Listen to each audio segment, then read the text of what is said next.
Hello everyone, so back again trying to experiment with another model. This time I'm going to go ahead with the DeepSeek R1, distilled Qwen 1.5 billion parameters. So I wanted to pick the smallest reasoning model that I could find. As you can see in this GPT for all interface, we have a variety of models in the all category, and then on the reasoning side we only have a limited few.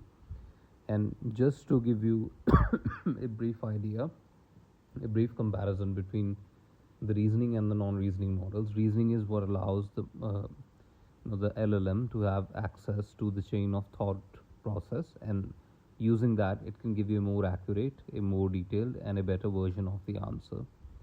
So if you have a choice, if you have a device which can handle a reasoning model, always go for that instead of a non-reasoning model. You would always have better results, better efficiency, and a more detailed structured output using a reasoning model. Now in this case again, so I'm going to run the same prompt that I run with all the other models that I have. So list your knowledge capabilities. Keep in mind I'm still running this on the device 2017 MacBook Pro, which is an old MacBook. It's only got 8 gigabytes of RAM plus an Intel i5 processor, so not even the M version of chips. An old Intel processor, only 8 gigs of RAM. So as you can look at it right now, if you have looked at my last video where I was running the 8 billion parameter Qwen model, in this case I'm getting a token speed at this very moment of 1.2 tokens a second. Now that is far better than 0.3 something tokens a second which I was getting on the 8 billion parameter version. That was also a reasoning model though. But now if you compare the output for the first question, here in this answer it does not give me the clear knowledge capabilities.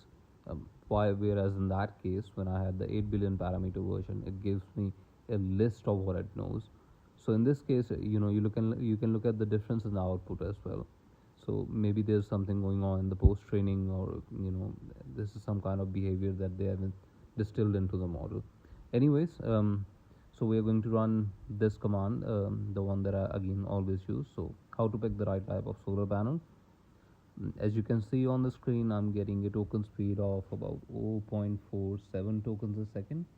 So as you can look at the screen right now, it's thought for 1670 seconds. So if you divide that by 60, that would be somewhere 20, 27, 28 minutes, something like that. So thought for nearly half an hour. And then you can look at the output, how slow it actually is. Bear in mind, I skipped the thought part, the time it was thinking. Well, actually, while we're on the subject, I should also explain this briefly. The thinking part, as you see on the screen, thought for 1673 seconds. So that thinking part is what actually takes the model to do the KB fetch, also known as the memory fetch, and then the weight fetch. So this is what is exactly going on inside the model when it has to take all the input, move it from memory to the chip, and then chip to the memory, to process the whole thing, do its whole chain of thought internally, and then give you an output inference. So if you can see on the screen right now, again I've sped up the whole process. The video was sped up about 5,000%. So keep in mind that it's going quite slow. Again, it's not the fastest thing on the planet, but the fact that it's still running on this very old MacBook, that is still very surprising to me. So as you can look at the answer, I would encourage you to compare this answer and the one that I had in the last video.